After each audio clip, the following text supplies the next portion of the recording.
Estado ya viendo las bienaventuranzas, hoy vamos a entrar en una más. Leo para recordar Mateo 5 del 2 al 7, dice, y abriendo su boca les enseñaba diciendo, bienaventurados los pobres en espíritu, porque de ellos es el reino de los cielos. Bienaventurados los que lloran, porque ellos serán consolados. Bienaventurados los mansos, porque ellos recibirán la tierra por heredad. Bienaventurados los que tienen hambre y sed de justicia, porque ellos serán saciados. Bienaventurados los misericordiosos, porque ellos alcanzarán misericordia. Las primeras 4 bienaventuranzas tienen su campo de aplicación en nuestra relación con Dios, al igual que los primeros 4 mandamientos se ocupan del amor a Dios. Amarás a Dios, no te harás imágenes, no tendrás su nombre en vano, santificarás su día. Sin embargo, y aquí también, las primeras 4, Jesús nos ha invitado a encontrar la felicidad, a encontrar una vida satisfactoria y significativa, en reconocer nuestra necesidad en Dios y en entrar en su reino, en desahogar en Él nuestro dolor y recibir su consuelo, en entregarle el control de nuestra vida, siendo mansos y disfrutar de sus dádivas y disfrutar de esta tierra que Él creó para nosotros, en anhelar ser más como Él, más justos, más santos, y dejar que su vida, que su carácter, que su espíritu se manifiesten y expresen en nosotros y a través de nosotros. Pero así como a partir del 5º mandamiento, la ley cambia a dejar de enfocarnos en Dios y a enfocarnos en la relación con el prójimo, en el honrar padre y madre y en no dañar al prójimo. Aquí también, a partir de esta 5ª bienaventuranza, Jesús nos invita a encontrar la felicidad en dejar fluir el amor y la justicia de Dios a través de nosotros hacia otros. Algo interesante es que la misericordia es uno de los atributos de Dios que se mencionan con más frecuencia en la Biblia. La Biblia nos habla mucho de la misericordia de Dios. Por supuesto, aquí es importante decir que a quienes se les invita a ser misericordiosos es a los discípulos que ya han recibido misericordia. Dios no nos pide algo que primero no nos haya dado. Dios primero nos otorga su misericordia, dejándonos entrar en su reino, consolándonos, adoptándonos como hijos, perdonándonos nuestros pecados, justificándonos, revistiéndonos de la justicia de Cristo, pero luego nos invita a imitar su misericordia. Los misericordiosos pueden ser misericordiosos con otros solamente porque previamente ya se les ha concedido la misericordia. Dios no le pide a nadie ser misericordioso si no la ha recibido, porque no la puede dar. Sin embargo, es interesante porque esta bienaventuranza es la única que lo que se pide es igual a lo que se ofrece como recompensa. Si estas personas ya han recibido misericordia y les invitan a ser misericordiosos, ¿por qué la recompensa es que alcanzarán misericordia? ¿Por qué no parece una recompensa más gloriosa? ¿Por qué? Porque la misericordia puede abundar y sobreabundar. Esto es como el equivalente a lo que Juan dice, gracia sobre gracia. Recibimos misericordia, actuamos con misericordia y viene una mayor dimensión, un mayor derramamiento, un mayor nivel de misericordia. Dice Trench, con justicia, según el punto de vista de las escrituras, el cristiano se halla en un punto medio entre la misericordia recibida y la que aún ha de recibir. Sin embargo, vale la pena aclarar que hay una diferencia en la escritura entre gracia y misericordia, y básicamente gracia se traduce del griego charis y misericordia se traduce de 2 o 3 palabras griegas, pero en este verso específico de Mateo 5:7 se traduce el griego eleos, que una de las principales maneras en que se traduce o se entiende es como compasión. Richard Lenski explica, para diferenciar la diferencia entre gracia y compasión, dice: el sustantivo eleos, misericordia o compasión, siempre tiene que ver con lo que percibimos de dolor, miseria y aflicción, todos ellos como resultado del pecado, pero charis tiene que ver más con la paga del pecado en sí mismo y de la culpa, tiene que tiene más que ver con el otorgamiento de justicia. La compasión o misericordia proyecta alivio, la gracia perdón, la compasión cura, sana y ayuda, la gracia limpia y restaura a la posición anterior, a la posición de hijo. Don Carson lo explica de esta manera: la gracia es una respuesta de amor cuando el amor es inmerecido, y la misericordia es una respuesta de amor suscitada por la miseria y por la impotencia de aquel sobre quien se derrama el amor. O sea, la gracia es dar amor cuando no se merece. La misericordia es dar amor porque mi corazón es movido a compasión y porque la persona está en una necesidad. No importa si lo merece o no lo merece. Muchas veces no lo va a merecer, pero la gracia responde a los que no merecen y la misericordia responde a los miserables, responde a los desafortunados, a los desvalidos, a los necesitados. Esa es la diferencia. La persona cuya experiencia refleja estas bienaventuranzas es alguien que es consciente de su bancarrota espiritual, que se ha afligido y ha llorado por ello, que tiene hambre y sed de justicia, y que de esa misma hambre que está siendo saciada nace una misericordia, una compasión por los desdichados, porque sabe que él mismo es desdichado. Él se ha considerado primero a sí mismo como desdichado cuando se dio cuenta que era pobre en espíritu. La palabra griega que se traduce aquí, sed misericordiosos o bienaventurados los misericordiosos, es de la concordancia Strong, el griego 1655, el elemeón, que aparece solo 2 veces en el Nuevo Testamento, pero aparece muchas veces en la Septuaginta en el Antiguo Testamento, que traducida al español en casi todo el Antiguo Testamento se traduce principalmente como clemente, alguien que ejerce clemencia.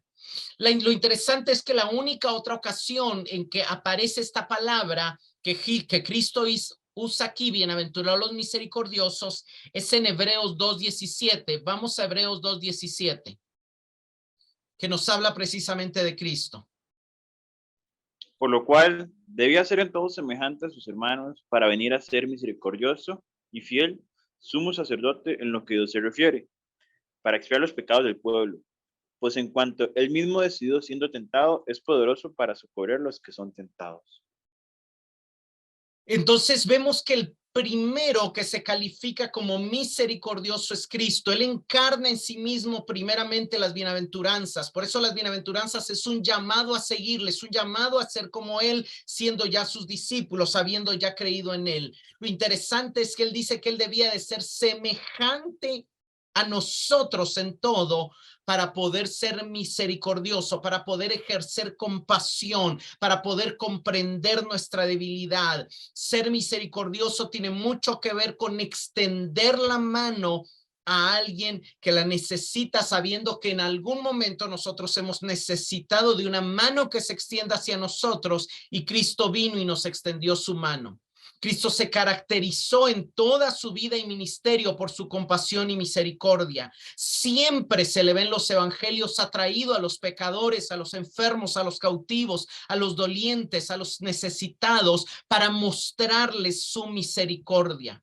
Si la semejanza a Cristo es nuestro objetivo como sus seguidores, que así es, eso incluiría no solamente pensar y comportarnos cristianamente, sino también el desarrollar emociones cristianas, y la compasión es la emoción más frecuentemente atribuida a Cristo en los evangelios. Cualquier otra emoción se manifiesta, pero la que más se manifiesta es la compasión. Es la emoción donde fue movido a compasión, fue movido a misericordia, y también es la que facilita el cumplimiento de todos los mandamientos del Nuevo Testamento, de unos a otros: amaos, ayudaos, apoyaos, orad los unos por los otros.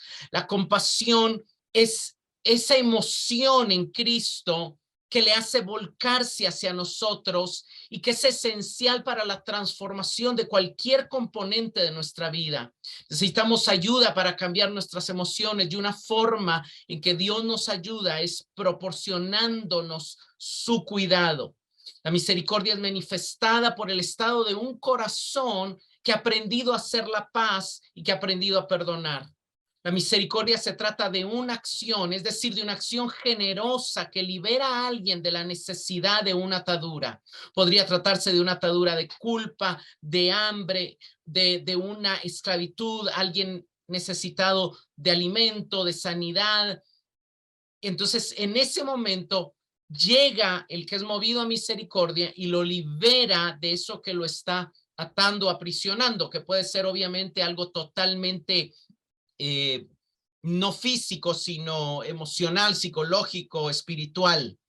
Ahora, ¿qué significa ser misericordiosos? Yo quiero que veamos 6 cosas que significan ser misericordiosos. Y esta enseñanza la vamos a ver de cómo, de los pasajes en el Antiguo Testamento, en la Septuaginta, donde se usa esta palabra elemeón, generalmente atribuido a Dios. Lo primero, el primer significado de lo que es ser misericordioso es tener compasión de la vida del desafortunado. Y para esto quiero que vayamos a Éxodo 22, 26 y 27. Si tomares en prenda el vestido de tu prójimo, a la puesta del sol se lo devolverás, porque solo eso es su cubierta, es su vestido para cubrir su cuerpo. ¿En qué dormirá? Y cuando él clamare a mí, yo le oiré, porque soy misericordioso. Porque soy misericordioso. Porque yo soy misericordioso, tú debes ser misericordioso. Aquí le está hablando a alguien que si alguien más llega y le pide un préstamo, normalmente lo típico al pedir un préstamo era tomar una prenda. Entonces, una de las prendas que se tomaban era el manto o, digamos, la cobija del que se endeudaba. Pero entonces la orden, el mandamiento es, si ese que te está prestando no tiene otro abrigo, no tiene otro manto, no tiene otra cobija, no te lo vas a quedar, se lo vas a devolver. ¿Por qué? Porque me estás imitando a mí que soy misericordioso, porque es alguien desafortunado, que aunque tú te arriesgues a que no quedarte con prenda, que es la garantía de que él te pague, tú no puedes poner en riesgo de que él se muera de frío o que algo le pase, que pase una noche sin dormir por el frío. Entonces, ser misericordioso es tener esa clemencia hacia la necesidad. Jerome Albert describe la misericordia, pregunta solo lo que una persona menos afortunada necesita, no lo que merece. La misericordia no pregunta, ¿se lo merece? ¿No se lo merece? ¿Actuó mal? ¿Actuó bien? ¿Por tonto se quedó ahí? No, no, no. Pregunta lo que en ese momento necesita. Ser misericordioso es valorar más la vida y el bienestar del otro que el dinero mío o que mi comodidad. Vayamos aquí al Salmo 112:4. Para los justos, la luz brillará en las tinieblas. Dios es clemente, compasivo y justo. Ok, no sé qué versión leíste, pero aquí no está hablando de Dios. El Salmo 112 es un salmo que no habla de Dios, sino habla del hombre que teme a Jehová, que obviamente representa y tipifica a Cristo, pero el Salmo 112 empieza diciendo, bienaventurado es el hombre que teme a Jehová y que se deleita en sus mandamientos. Y cuando empieza a describir sus características, en el verso 3 dice, bienes y riqueza, y en su casa y su justicia permanece para siempre.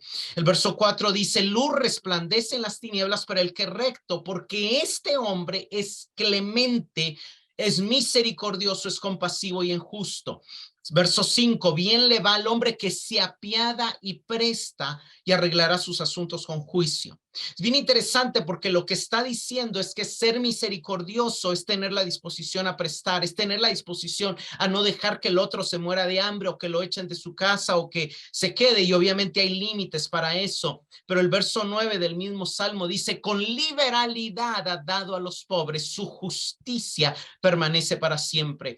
Y una de las cosas que este pasaje nos enseña y todos los pasajes es que la justicia y la misericordia están amarradas. Dios es un Dios justo y por su justicia, al comprender la pecaminosidad del hombre le extiende misericordia. ¿Por qué este hombre le extiende liberalidad y le presta a los pobres? Porque su justicia permanece para siempre. Entonces él ve que lo que ha dado lo ha recibido de Dios por gracia. Claro, también por buena administración, pero también Dios lo ha bendecido para poder bendecir a otros, para poder compartir con otros. Vayamos a Proverbios 14, 21 y 22.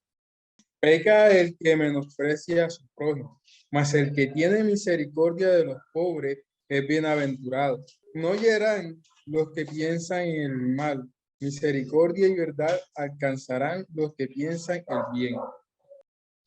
Vemos que ese proverbio dice que el que tiene misericordia de los pobres es bienaventurado y de alguna manera dice lo mismo que Jesús está diciendo, y alcanzará misericordia. Entonces, ¿qué es ser misericordioso? El que ayuda al pobre, el que no menosprecia a su prójimo por ser pobre o por estar en necesidad, sino que le tiende la mano, que lo aprecia y que aprecia su necesidad y que aprecia la oportunidad que se le presenta de ayudarle. Vayamos a Proverbios 22:9. El generoso será bendito porque da de su pan al pobre. El ojo misericordioso. Es interesante que ahí la palabra es elemeón, que es la misma de bienaventurados los misericordiosos, será bendito. ¿Por qué? Porque dio su pan al indigente, dice la 60, al pobre, al habitante de calle. Asdrúbal Ríos comenta, los creyentes del primer siglo vivían en una sociedad sin misericordia. Un filósofo romano llegó a afirmar, la misericordia es una enfermedad del alma.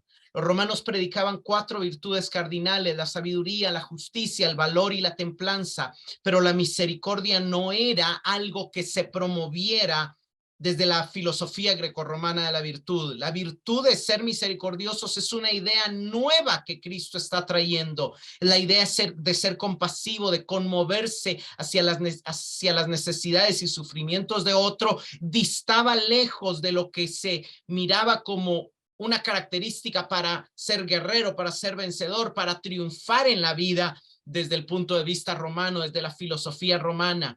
En lugar de ver con indiferencia al que padece y pasar inadvertidamente a su lado, Jesús nos llama a sentir simpatía e interés por él. Pero la misericordia no debe de quedarse solamente en la mera contemplación del dolor, sino de tratar en la medida de sus posibilidades de remediarlo. Y aquí nuevamente Cristo está diciendo algo diferente y chocante a lo que los oyentes esperaban oír. Nadie esperaba que la felicidad se encontrara en ser pobre. Nadie esperaba que la felicidad se encontrara en llorar. Nadie esperaba en que la felicidad se encontrara en querer ser más justo. Y nadie esperaba que la felicidad se encontrara en ser misericordioso. Ahora, esta misericordia se puede enfocar de alguna manera, aunque lo estamos viendo, pero se puede enfocar de 2 maneras. Por un lado, implica el socorro material, dar para el hambriento, agua al sediento, medicina al enfermo, vestir al desnudo. Eso es parte de la misericordia, pero hay otro aspecto, que es las necesidades y miserias espirituales de quienes nos rodean.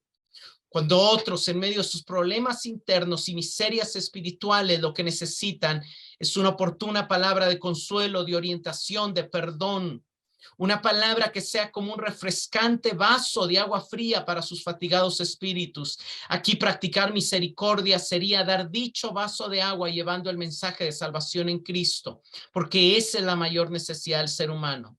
Primera de Juan 3:17 nos dice, pero el que tiene bienes de este mundo y ve a su hermano en necesidad y cierra su corazón contra él, ¿cómo puede morar el amor de Dios en él?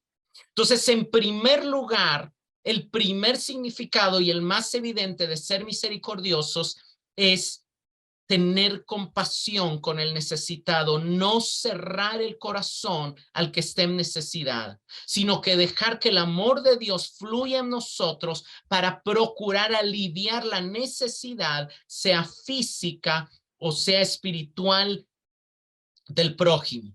Pero no solamente va ahí la compasión. La segunda manera en que se es misericordioso es teniendo paciencia con el débil y con el inmaduro. Aquí quiero que vayamos a Nehemías 9, del 29 al 31. Les amonestaste a que se volviesen a tu ley, mas ellos se llenaron de soberbia y no oyeron tus mandamientos, sino que pecaron contra tus juicios, los cuales, si el hombre hiciere, en ellos vivirá. Se rebelaron, endurecieron su cerviz y no escucharon. Les soportaste por muchos años y les testificaste con tu espíritu por medio de tus profetas, pero no escucharon, por lo cual los entregaste en manos de los pueblos de la tierra. Mas por tus muchas misericordias no los consumiste, ni les desamparaste, porque eres Dios clemente y misericordioso. Eres Dios misericordioso. ¿Cómo se manifestó el ser misericordioso? Los amonestó, los soportó, los volvió a amonestar, los volvió a soportar y no los exterminó ni los abandonó. Se entendió que había un proceso de crecimiento, que había un proceso de desarrollo. De hecho, ya lo había dicho también en Nehemías 9:17.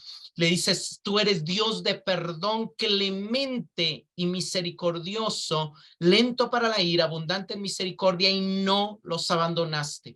Miren, hermanos, una de las preguntas que tenemos que hacernos es, ¿quiénes de los que Dios puso a nuestro cuidado no hemos abandonado? Yo sé que la mayoría de las madres nunca, ni los padres van a abandonar a sus hijos, aunque hay casos, ¿verdad?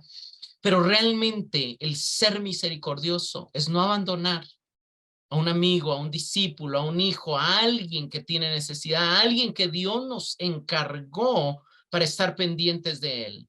Y eso es algo que vemos en Dios. A veces nos quejamos de creyentes porque creemos que están haciendo mal, y a veces es su misma inmadurez, su misma niñez espiritual. Que hizo Pablo con los corintios? Escribirles 4 cartas. No los abandonó, solo nos quedaron 2, pero las mismas 2 nos dejan saber que habían 4 cartas. Una iglesia con una niñez espiritual que no fue abandonada por sus pastores. Pedro, Santiago, les escriben igual para no abandonar a sus ovejas. Pablo envía a Tito, envía a Timoteo para no abandonar a aquellos cristianos que por su niñez, por su inmadurez espiritual, por su falta de crecimiento, a veces se desviaban, a veces eran atrapados por la idolatría o por falsas doctrinas.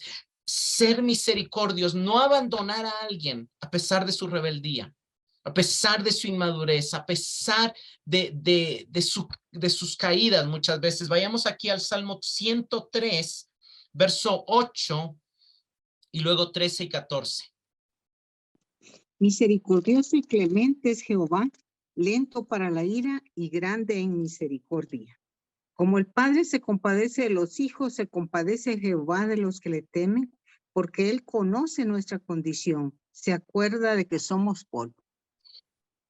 Miren, hermanos, este pasaje es impresionante.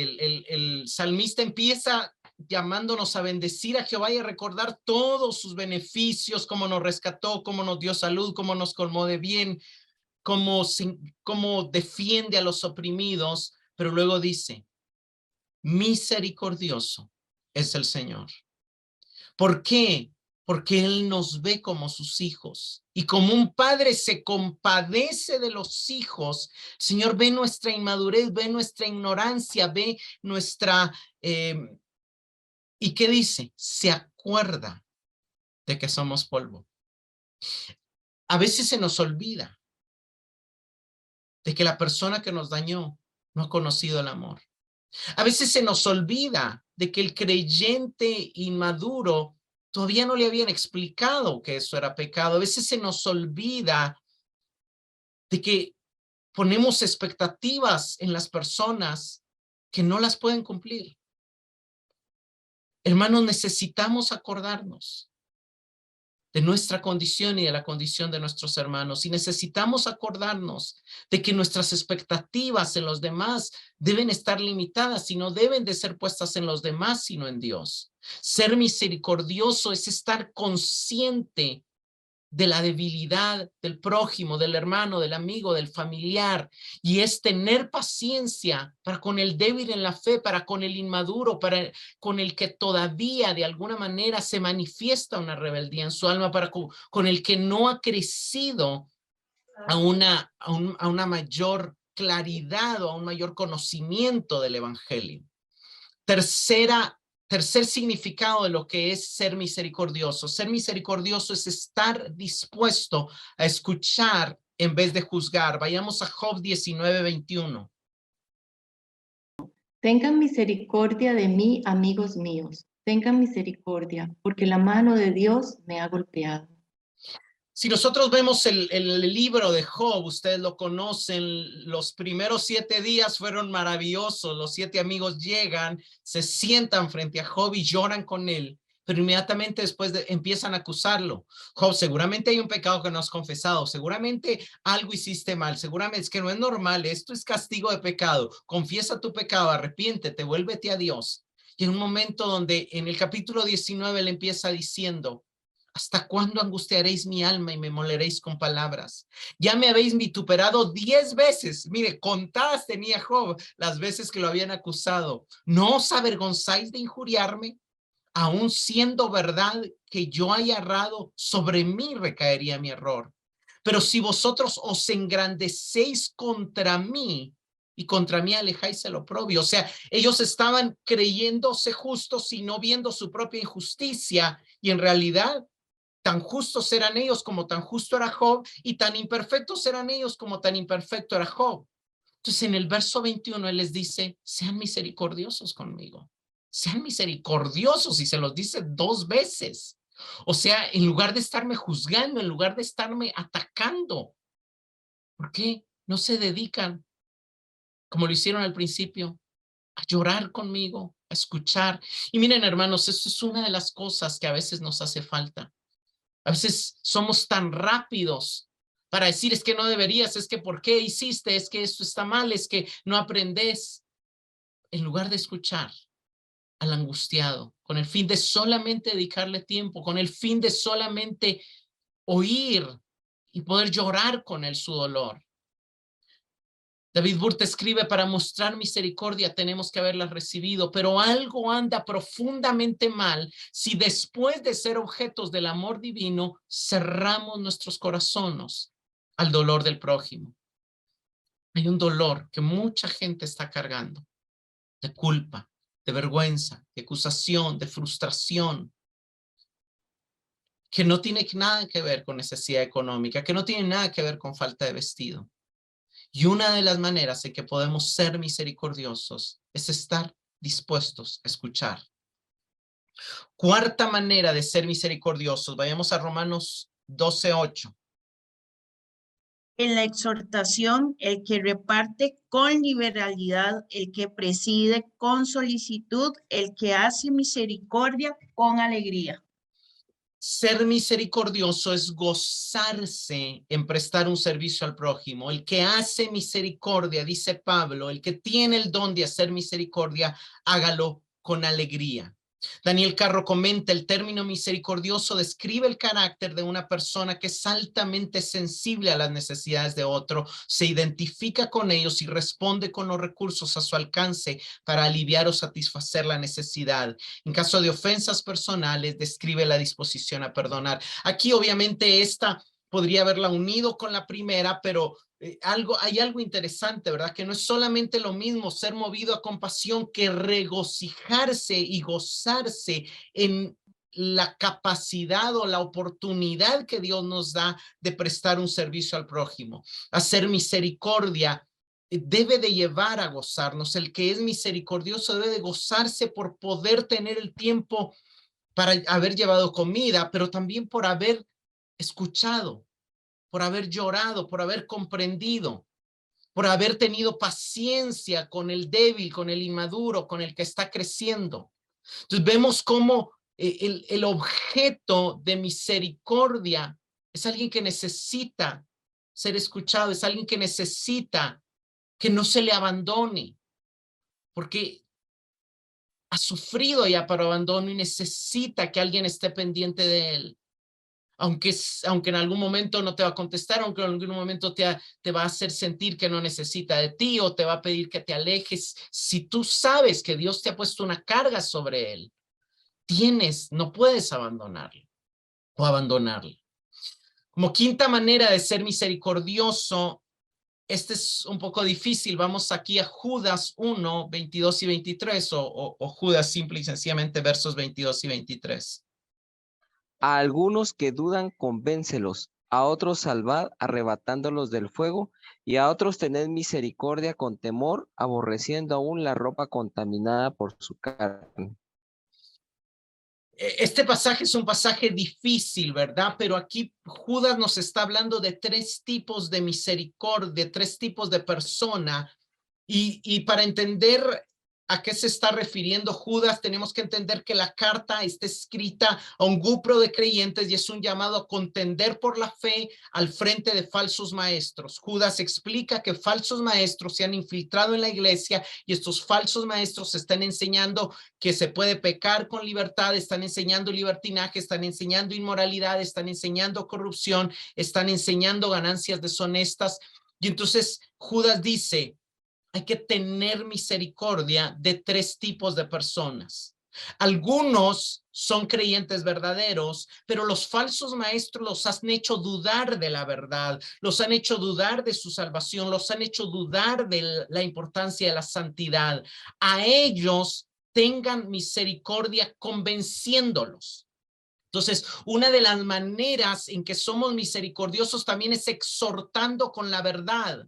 Ser misericordioso también es cuidar de aquel que está siendo engañado y recordarle la verdad. Ser misericordioso es llevar la verdad a un corazón lleno de dudas.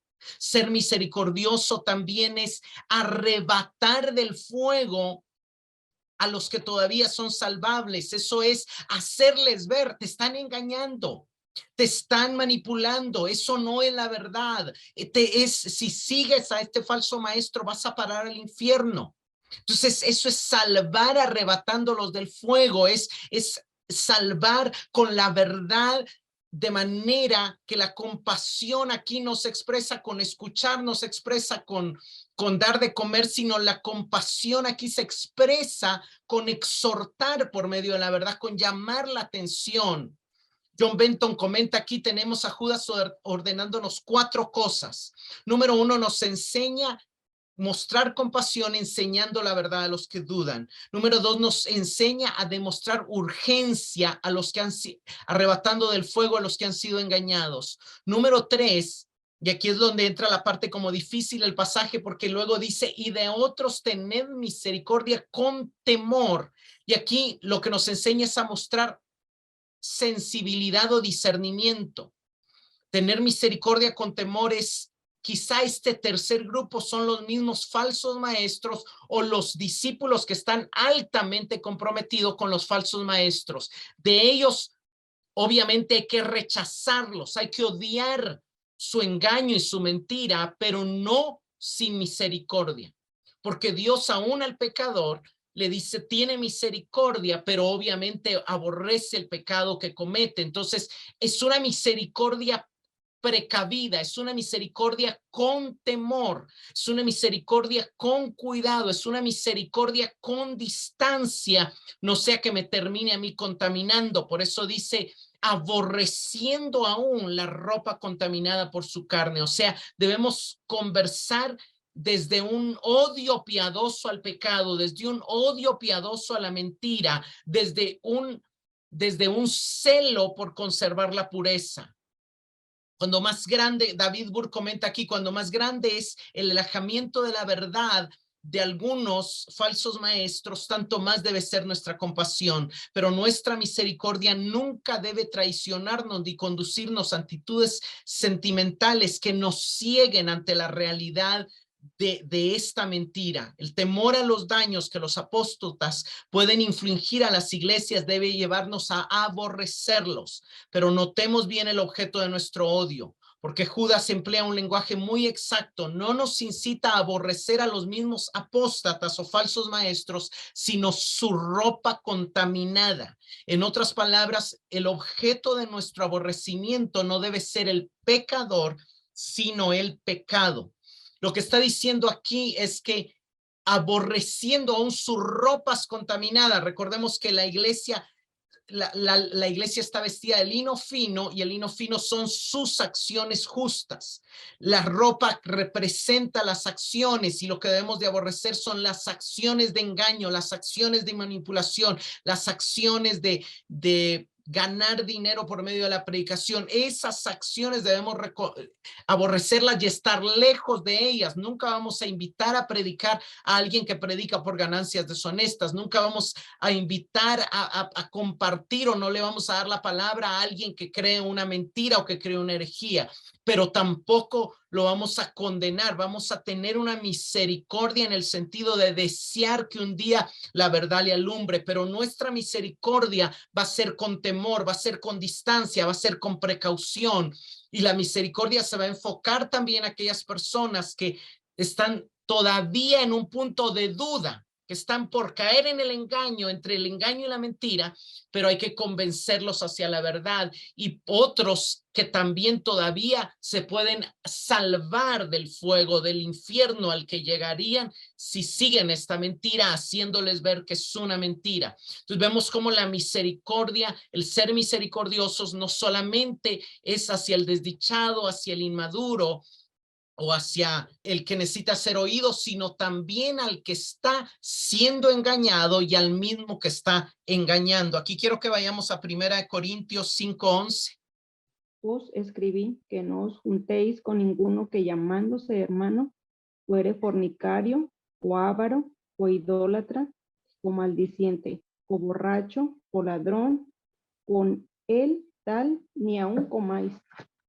Entonces vemos, la palabra es fuerte, pero Pablo les escribió anteriormente, la carta que ya no está, que no tenemos, que no anduvieran en compañía de inmorales, avaros, idólatras, difamadores, borrachos o estafadores. Y entonces ellos dicen, pero es que todo el mundo es así. Entonces Pablo les aclara, no, yo no me estoy refiriendo a los no creyentes, porque para ellos ustedes tienen que ser luz. Yo me estoy refiriendo a aquel que llamándose hermano, o peor aún, llamándose pastor, llamándose ministro de Dios, su accionar es inmoral, es avaro, es idólatra, es difamador, es borracho, es estafador. Con ese ni siquiera comáis. Es exactamente lo mismo que dice Judas. A ese aborrezcanlo, pónganle distancia, tengan misericordia de él con temor, aborreciendo sus obras, aborreciendo sus acciones, aborreciendo su engaño, su estafa, su difamación, su idolatría, donde usa el evangelio para solamente perseguir por medio del mensaje de la Biblia su ídolo de fama, o usan el evangelio para manipular y sacar dinero a otros, o usan el evangelio para darle libertad a sus vicios. Eso hay que aborrecerlo. Eso es parte también de ser misericordioso de manera interesante. Pero la sexta manera de ser misericordioso es perdonar a quien nos haya ofendido, y la dejé de último para poder extenderme un poquito en esta. Y aquí quiero que vayamos a Éxodo 34, 6 y 7. Pasó adelante Moisés diciendo en voz alta, el Señor, Dios tierno y compasivo, paciente y grande en amor y verdad. Por 1000 generaciones se mantiene fiel en su amor y perdona la maldad, la rebeldía y el pecado, pero no deja sin castigo al culpable, sino que castiga la maldad de los padres en los hijos y en los nietos y en los bisnietos y en los tataranietos.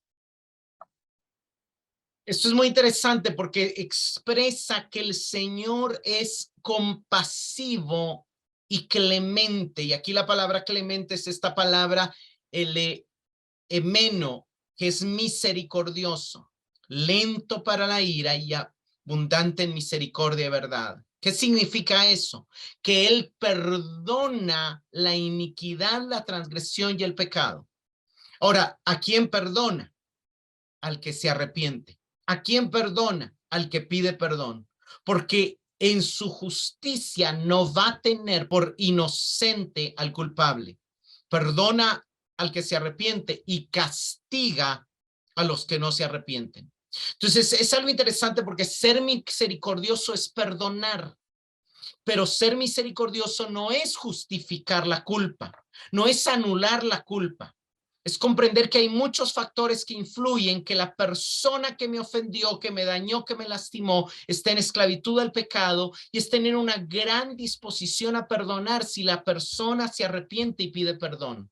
Ahora, por otro lado, para nosotros como humanos, también la orden es siempre perdonar, pero no es lo mismo perdonar que restaurar la confianza. O sea, hay una diferencia entre perdonar en mi corazón, de soltar la ofensa, y hay una diferencia entre, de alguna manera, volver a dar el mismo nivel de confianza o comunicación, porque ahí sí entra el arrepentimiento. Por ejemplo, ¿verdad? Lucas 17:3 dice, si tu hermano peca, repréndelo, y si se arrepiente, perdónalo. Entonces hay casos, por ejemplo, en un matrimonio, una mujer que sufre, por ejemplo, que un hombre la golpee. Si el hombre se arrepiente verdaderamente, la mujer está obligada a perdonarlo, pero si él se arrepiente, ya no lo va a volver a hacer. Pero si él lo repite, ella no está obligada a perdonarlo, ella está obligada a perdonarlo en un sentido en su corazón, pero por otro lado a denunciarlo ante las autoridades, porque esa es la manera de amarlo, esa es la manera de tener misericordia de él, ¿verdad? La manera de tener misericordia, y regresamos al ejemplo de Judas, no es dejarlo esclavo hacia el infierno, sino es arrebatarlo del fuego, aún por medio de una acción violenta que podría ser mandarlo a la cárcel, por ejemplo, ¿verdad? ¿Por qué? Porque está violando una ley. Entonces ahí es donde se conjugan la misericordia y la justicia. Dios es misericordioso, perdona toda iniquidad, transgresión y pecado, pero al mismo tiempo su misericordia no va hasta el nivel que va a tomar por inocente al culpable. Él va a tomar por inocente al que le pida, al que reconozca su culpa y le pida que la asuma. Entonces él asume el castigo por su culpa en la cruz de Cristo y la paga. Pero entonces, pero él no eliminó la culpa, él la pagó él mismo, él la absorbió él mismo. Pero el que no ponga su fe en Jesús, el que no clame misericordia, que él le absorba la culpa, Dios no va a quitar su culpa. Dios va a quitar su culpa solamente del que se lo pida por un arrepentimiento genuino. Entonces él está dispuesto a perdonar, y vean el lenguaje. Dice compasivo, clemente, lento para la ira, abundante en misericordia y verdad, guarda misericordia millares, perdona.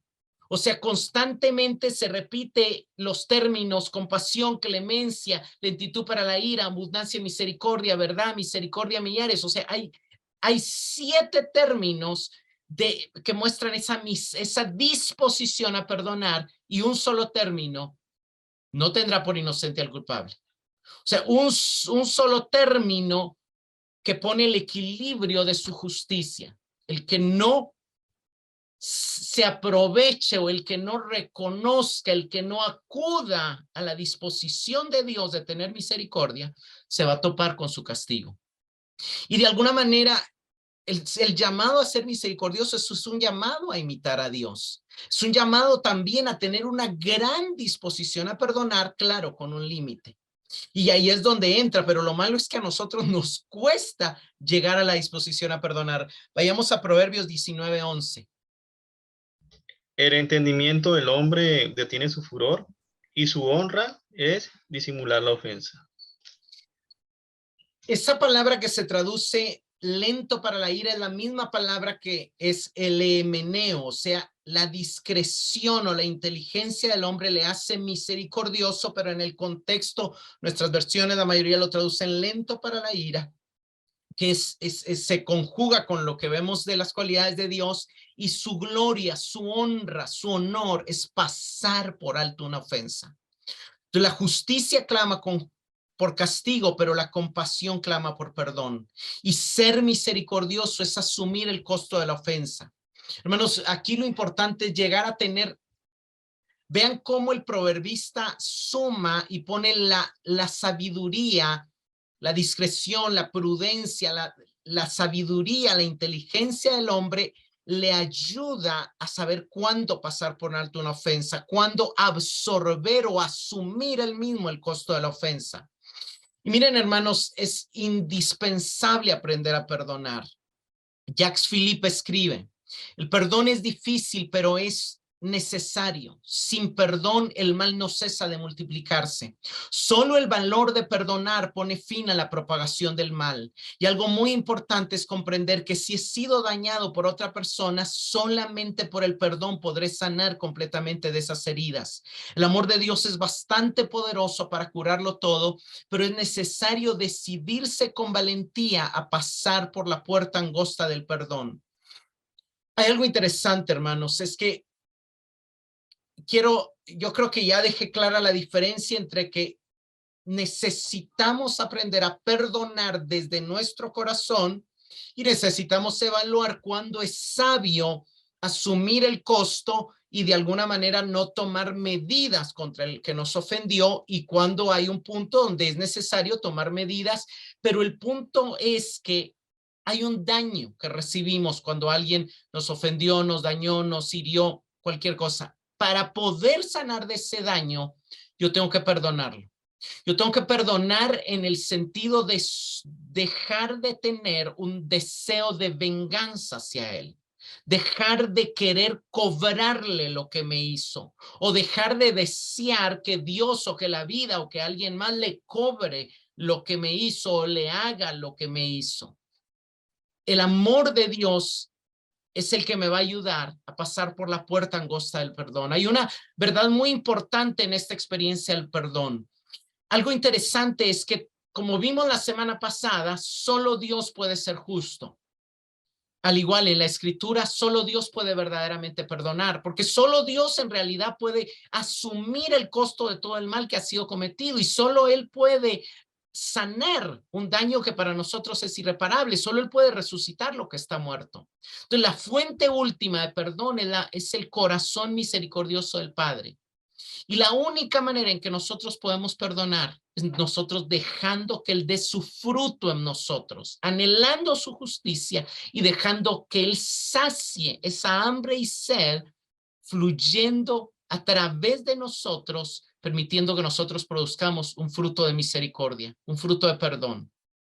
Y eso solo lo podemos hacer pidiéndole con humildad y con fe la gracia para que Él nos ayude a perdonar, o para que Él manifieste su perdón en nosotros, y que así se acoge en nuestro corazón su amor. ¿Cómo podemos perdonar? Entendiendo que si esa persona le pide perdón a Dios, Dios ya le perdonó. Entonces, ese perdón que Dios ya dispuso sobre él con su sangre en la cruz, quiero que se manifieste en mí. Y eso es una realidad muy importante para facilitar el perdón. Algo que necesitamos entender del perdón es que el perdón no solamente es un acto de amor y de misericordia, sino también es un acto de fe y de esperanza. Lo que hace difícil el perdón, y a veces imposible, es que a menudo nos queda la idea o el sentimiento de que el mal que nos hicieron es irreparable. Y realmente, imagínese una niña que la violaron, o sea, es irreparable. O imagínese a alguien que le mataron a un ser querido, es irreparable. Puede imaginarse muchas otras cosas, y nos queda eso que es irreparable. Y entonces, ¿cómo voy a perdonar algo que no tiene solución? O sea, me robaron 10 pesos, 10, cualquier moneda, y bueno, los puedo ganar, no es tanto, digamos. Pero hay ciertas cosas que cuesta mucho perdonar. Ahora, ¿qué nos dice la fe cristiana ante esta idea, ante este argumento de que las cosas son irreparables? Cuando llegamos a la verdad del evangelio y a la verdad de la Biblia, nos damos cuenta de que es una mentira del diablo, que es una mentira del mundo, que es una mentira de la sociedad, porque la Biblia nos dice que nada hay irreparable para Dios, que nada es imposible para Dios, que Él es posible, que Él es capaz de curar toda herida y de reparar todo mal. La Biblia nos dice que donde se multiplicó el pecado, sobreabundó la gracia. La Biblia nos dice que los padecimientos del tiempo presente no son comparables con la gloria futura que ha de manifestarse en nosotros. Lo que Cristo nos acaba de enseñar es que son bienaventurados los que lloran, porque serán consolados. Entonces, perdonar es un acto de fe, porque es el acto de creer que aunque este mal parece irreparable ante mis sentidos y ante mi perspectiva terrenal, desde el ámbito de vista espiritual, Dios va a sacar un bien mayor. Dios puede sacar un bien mayor de que hayan matado a un ser querido. Sí, Dios puede sacar un bien mayor de eso. Dios puede sacar un bien mayor de una violación, de un abuso. Sí, Dios puede sacar un bien mayor de eso. Hay personas que han salido de eso para que muchas otras no caigan en eso. No con todos es tan fácil, pero Dios sí puede sacar un bien mayor de los peores males que podamos haber vivido. Las heridas recibidas no solo serán un día curadas, sino que Dios las puede convertir en una fuente de vida y en una dicha sin proporción con el mal que nos causaron. Es cierto, cuando entendemos eso y cuando entendemos que el perdón es un acto de fe, de que Dios va a sacar de ese mal un bien mayor, es más fácil perdonar. Ya no tenemos razón para mantener el rencor contra los que nos hicieron mal, sino sabemos en la fe y en la esperanza que obtendremos un bien mayor del mal que hemos recibido y miramos a esos que nos dañaron como instrumentos de Dios que nos ayudaron a crecer, que nos ayudaron a madurar, que nos ayudaron a sobreponernos, que desarrollaron en nosotros un deseo por hacer un bien mayor, por cubrir a otros, por defender a otros, por poner freno a un mal. O sea, hay algo que se despierta en el ser humano, una actitud, un hambre por la justicia, cuando es testigo de las injusticias. Pero no solamente es un acto de fe, también es un acto de esperanza. ¿Por qué? Porque al perdonar, yo tengo la esperanza, no solamente de que ese mal se convierta en algo bien, sino también tengo la esperanza en la conversión de mi ofensor. Tengo la esperanza en que Dios un día lo cambie. Hermanos, cada vez que ejercemos la misericordia, la bondad, la paciencia y el perdón, adelantamos el reino de Dios, de esta inmensa fusión de amor que transformará. Como un resumen, ¿qué es ser misericordioso? Es tener compasión de los afortunados, es tener paciencia con los débiles y inmaduros, es estar dispuestos a escuchar en vez de juzgar, es gozarse en prestar un servicio al prójimo, es exhortar con la verdad y es perdonar a quien nos haya ofendido. Juan Magní escribe acerca de esto, de ser misericordioso. Si alguien se conoce a sí mismo, dirá cuando otro fracase, Señor, ten misericordia de mí y de mi hermano. Todos somos vasos débiles y no podemos satisfacer tus requisitos. Aunque mi hermano me ha ofendido, quiero ser misericordioso para con él. Si usted nunca ha fallado en algo, nunca tendrá misericordia. Si siempre tiene éxito en buscar la santidad y la perfección, no se compadecerá cuando otros fallen, siempre los condenará. Pero si usted está consciente de cuán débil es y cuántos errores ha cometido, tendrá misericordia de otros. Aunque debemos ser estrictos en cuanto a la justicia para con nosotros mismos, debemos aprender a tener misericordia de otros, ya no exigir nada de ellos. Es malo que un cristiano exija algo de otros. Si usted es verdaderamente estricto consigo mismo, sabrá cómo ser misericordioso con otros. Y aquí se amarran las dos bienaventuranzas. El que tiene hambre y sed de justicia, la tiene para consigo mismo, pero su hambre para con los demás es tener misericordia. Todos los que se justifican a sí mismos condenan a otros y nunca los perdonan.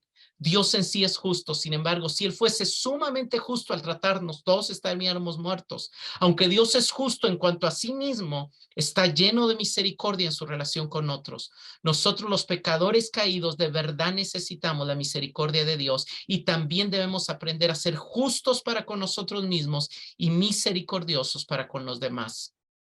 Jerome Albrecht escribe: bienaventurados los misericordiosos, ellos aprecian la misericordia de Dios que los perdona y los salva por los méritos de Jesús y a su vez son misericordiosos con quienes pecan contra ellos y con todos los que tienen necesidades. Quieren ser como el samaritano que se detuvo para sanar las heridas que encontró muerto al camino. Por el tiempo voy a pasar. En El Idiota, un libro de Fyodor Dostoyevsky, él pone en los pensamientos del príncipe Mishkin esto: cuando supiese toda la verdad, cuando comprendiera lo digna de lástima que era aquella mujer destrozada, herida, ¿no le perdonaría todo el pasado y todo lo que ella le había hecho sufrir? No se convertiría en su servidor y hermano, en su amigo y providencia, y esa compasión sería para él la escuela que le permitiera formarse. La compasión es la principal y acaso la única ley de la existencia humana. Tomás de Aquino escribió: en sí misma la misericordia es la más grande de las virtudes, ya que a ella pertenece volcarse en otros y más aún socorrer sus carencias. Jane Eyre, la novela que ilustra el hambre y sed de justicia, también expone una verdad que todos conocemos, pero pocos se atreven a admitir en voz alta. Los que presumen su piedad son los que menos compasión suelen tener. Los que se dicen cristianos a veces son los que menos actúan como Cristo, tristemente. Cristo dijo claro que lo más importante de la ley es la justicia, la misericordia y la fe. La justicia y la misericordia nunca se contradicen ni se pelean. Trabajan juntas, como lo vimos y lo explicó muy bien Watchman Nee. ¿Qué sería no ser misericordioso? Cuando alguien te pide perdón y no se lo das. O cuando dices haber perdonado, pero le sigues echando en cara la falta. Jacques Phillips comenta: no perdonar significa conservar en nuestro corazón sentimientos y pensamientos de rencor, de cólera, amargura, que nos quitan energías, que nos impiden estar disponibles a las riquezas de la vida y desplegar lo mejor de nosotros mismos. Es una forma de dependencia emocional. Se piensa tanto en alguien a quien se detesta como en alguien a quien se nos ama. Somos claramente dependientes de aquellos a quienes detestamos. Y lo que quiere decir él es que perdonar es libertad, perdonar es vivir en libertad. No ser misericordioso es cuando sigues juzgando mal la falta del otro. No ser misericordioso es cuando te sientes mejor o más espiritual porque no cometiste el mismo error que tu hermano, pero no ves los errores que sí cometiste. No ser misericordioso es cuando piensas que tú no serías capaz de hacer lo que el otro hizo, pero no reconoces que nunca has estado en sus circunstancias ni en sus zapatos. ¿Qué es ser bienaventurado? La vida que Cristo quiere darnos es una vida feliz, satisfactoria y significativa, pero nos dice que si queremos alcanzarla tenemos que tener compasión de otros. Y luego de contar la historia del buen samaritano que fue movido a misericordia, termina diciéndole a su oyente: ve y haz tú lo mismo. Y eso nos dice a nosotros también. Como preguntas de reflexión: cuando te topas con los desdichados, ¿eres misericordioso o arrogante con ellos? ¿Eres amable o duro con los oprimidos? ¿Eres servicial o eres insensible hacia los reincidentes? ¿Eres compasivo o eres impaciente con los caídos? ¿Se te facilita mostrar misericordia compartiendo con los desafortunados lo que has recibido por gracia? ¿Has mostrado misericordia perdonando genuinamente a los que te han dañado? Señor, te damos gracias por tu palabra. Señor, reconocemos que no hemos sido tan misericordiosos como tú nos invitas a ser. Te pedimos perdón por aquellos momentos donde hemos cerrado nuestro corazón al que tiene necesidad.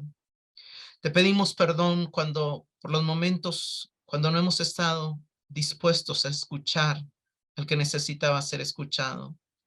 Te pedimos perdón por no hemos tenido paciencia para con los débiles e inmaduros. Te pedimos perdón cuando no hemos exhortado con la verdad a los que siguen a los falsos maestros y cuando no nos hemos alejado de ellos. Pero también te pedimos, Señor, que nos ayudes a ejercitar el perdón para con los que nos han ofendido, a ser misericordiosos como tú lo has sido con nosotros, a estar más conscientes de nuestra propia debilidad, de nuestras faltas, que acordarnos de que tanto los demás como nosotros somos solo polvo. Ayúdanos a ser más justos en relación a nosotros mismos, pero a ser más misericordiosos en relación a los demás. Te lo suplicamos por la vida de tu Hijo, que está unida a la nuestra. Amén.